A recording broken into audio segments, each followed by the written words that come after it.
திராவிட முன்னேற்ற கழகம் 2021 ஆட்சி பொறுப்பேற்று கிட்டத்தட்ட 4 வருடத்துல கடனுடைய அளவு 4,38,000 கோடி. மேலும் இந்த ஆண்டு நடப்பாண்டில் 1 லட்சம் கோடி கடன் வாங்குவதாக தகவல் கிடைத்திருக்கிறது. ஆக இவ்வளவு கடன் வாங்க வேண்டிய அவசியம் என்ன? இன்றைக்கு வருவாய் அதிகரிச்சிருக்குது. 2024-25 நிதிநிலை அறிக்கை ஒப்பிட்டு பார்க்கின்ற பொழுது 2021-22 2020-21 விட கூடுதல் வருவாய் 2024-25 கிடைச்சிருக்கு. சுமார் 1,30,000 கோடி வந்திருக்குது. அப்படி வருவாய் அதிகரித்திருக்கிறது, கடனும் வாங்குறாங்க, புதிய திட்டமும் இல்லை. அதனாலதான் சந்தேகம் ஏற்படுது. அதன் அடிப்படையில் தான் நேற்று அந்த கருத்தை தெரிவிச்சேன்.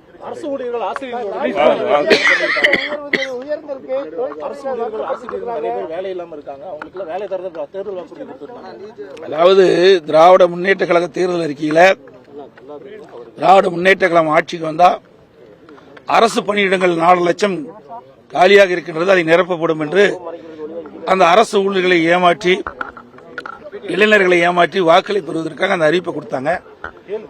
திராவிட முன்னேற்ற கழகம் 2021 ஆட்சிக்கு வந்த பிறகு இப்பொழுது 2025 நிதிநிலை அறிக்கையில தெரிவிச்சாங்க 50,000 பேர்களுக்கு தான் புதிதாக வேலைவாய்ப்பு கொடுக்கப்பட்டிருக்கிறது அவருடைய செய்தி. ஆக 4 லட்சம் காலி பணிகளை இதுவரை நிரப்பவில்லை. அது கொடுக்கப்பட்ட வாக்குறுதியை நிறைவேற்றவில்லை. அது மட்டுமல்ல, இந்த 4 ஆண்டுல கிட்டத்தட்ட ஓய்வு பெற்றோருடைய எண்ணிக்கை அதிகம்.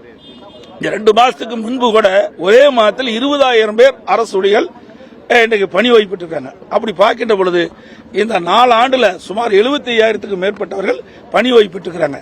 அப்படி இந்த 4 ஆண்டு காலத்தில் இவருடைய ஆட்சியில், திமுக ஆட்சியில் வெறும் 50,000 பேருக்கு தான் பணி வழங்கப்பட்டிருக்கிறது அவருடைய ஆட்சியிலே.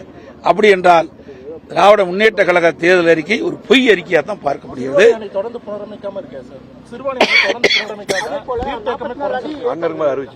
அதிமுக ஆட்சி இருக்கின்ற போது நீண்ட காலமாக தூர் வாரப்படாமல் இருந்த அணைகள் எல்லாம் தூர் வாரத்துக்கு நடவடிக்கை எடுத்தோம்.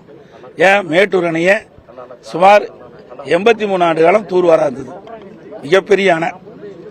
அந்த அணையில் தூர் வார வேண்டும் என்று கருதி விவசாயிகள் இலவசமாக, எந்த கட்டணம் இல்லாமல் இலவசமாக அங்கங்கே இருக்கின்ற வருவாய்த்துறை அதிகாரியிடத்திலும் வேளாண்மை துறை அதிகாரியிடத்திலும் சான்றிதழை பெற்று அந்த மேட்டூர் அணையிலிருந்து பண்டல் மண்ணை அள்ளி செல்லலாம் என்று அறிவிப்பு கொடுத்து ஒரு நாளைக்கு 5,000 லாரியில் அந்த பண்டல் மண் அள்ளிட்டு போனாங்க. அதே மாதிரி நீங்க கேட்ட இந்த சிறுவாணியிலையும் என்னுடைய அதிமுக ஆட்சியில் தூர்வாரத்துக்கு நடவடிக்கை எடுத்தோம். அது மட்டும் இல்ல, பல அணைகள் தமிழகத்தில் எந்தெந்த அணையில் வண்டல் மண் இன்னைக்கு தேங்கி இருந்ததோ அதையெல்லாம் அள்ளுவதற்குண்டான நடவடிக்கை அதிமுக ஆட்சியில் எடுத்தோம்.